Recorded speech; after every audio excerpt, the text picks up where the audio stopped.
Hello दोस्तों, नमस्कार। आज हम बात करने वाले हैं मध्य प्रदेश लोक सेवा आयोग द्वारा आयोजित सहायक प्राध्यापक परीक्षा 2024 के बारे में। इसमें परीक्षा योजना क्या रहेगी, कितने पेपर होंगे, कितने प्रश्न आएंगे और कौन से प्रश्न कितने नंबर का होगा, आपका सिलेबस क्या होगा, एग्ज़ाम कैसे होगा, इन सब चीज़ों के बारे में हम चर्चा करने वाले हैं। तो आप लोग जैसे देख सकते हैं, इसमें 2 पेपर होंगे, 2 प्रश्न पत्र होंगे। प्रथम प्रश्न पत्र जो होगा आपका, वो समान अध्ययन का होगा। प्रथम प्रश्न पत्र होगा आपका समान अध्ययन का, और जिनमें प्रश्नों की संख्या होगी 50 और पूर्णांक होगा 200 का, और टाइम होगा आपका 1 घंटा। मतलब 50 क्वेश्चन, एक क्वेश्चन होगा 4 नंबर का, और अवधि होगी 1 घंटा। अगर द्वितीय प्रश्न पत्र की बात करें तो यह संबंधित विषय से संबंधित होगा।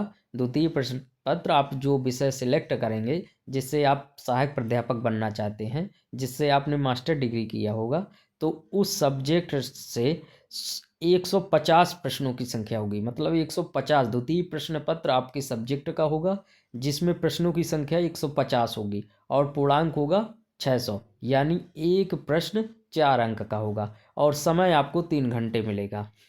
इसके बाद आपको साक्षात्कार होगा 100 नंबर का। 100 को पूर्णांक जिसका है 100, साक्षात्कार होगा 100 का। कुल पूर्णांक जो बनेगा टोटल 900।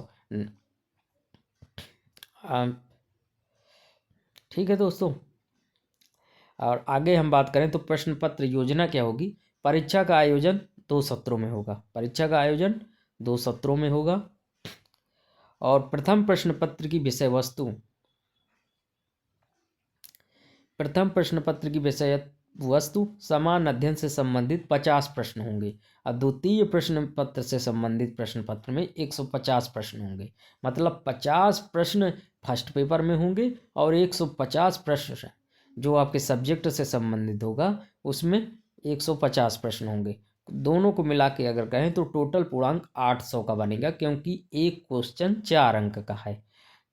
दोनों प्रश्न पत्र बहुविकल्पीय प्रकार के होंगे। प्रत्येक प्रश्न के उत्तर हेतु 4 विकल्प दिए जाएंगे, जिसमें से आपको एक सही विकल्प का चयन करना होगा। और अवधि की बात करेंगे टाइम, तो प्रथम प्रश्न पत्र के लिए अवधि 1 घंटे की होगी, और जबकि द्वितीय प्रश्न पत्र के लिए अवधि 3 घंटे की होगी। दोनों ही प्रश्न पत्रों में, खासकर दोस्तों ध्यान देने वाली बात है, दोनों ही प्रश्न पत्रों में पृथक पृथक 40% अंक प्राप्त करना अनिवार्य है। अगर मेरिट बनेगी तो आपको मिनिमम 40% अंक प्राप्त करना अनिवार्य है। और अगर आप आरक्षित वर्ग से हैं तो आपको 10% अंकों की छूट दी जाएगी। यानी कि 30% अंक प्राप्त करना अनिवार्य है। इसका मतलब ये नहीं कि आप 30% या 40% मार्क्स लेके आप सहायक प्राध्यापक बन जाएंगे, ये नहीं है। मतलब अगर नहीं इस स्थिति में ऐसा हो पाता है, या 40% मिनिमम करना ही पड़ेगा आपको, और मेरिट तो इसके ऊपर जाएगी 60%, 55%, 65%। अब भाषा संबंधी प्रश्न पत्रों को छोड़कर समस्त प्रश्न पत्र हिंदी एवं अंग्रेजी भाषा में होंगे। मतलब आपका पेपर जो होगा बाइलिंगुअल होगा, द्विभाषी होगा, दोनों भाषाओं में होगा। अब परीक्षा परिणाम के साथ ही अभिलेख प्रेषण हेतु, मतलब परीक्षा परिणाम जब आ जाएगा तो आपको अभिलेख के प्रेषण की तिथि दी जाएगी, जिसमें आप अपने अभिलेख जमा करेंगे वहाँ साक्षात्कार के लिए आयोग के पास। साक्षात्कार आपका 100 अंकों का होगा, और साक्षात्कार हेतु न्यूनतम उत्तीर्णक निर्धारित नहीं है। मतलब साक्षात्कार में आपको लिए न्यूनतम उत्तीर्ण नहीं है। तो ठीक है दोस्तों, अगले इसी तरह हम अगले वीडियो में फिर मिलेंगे।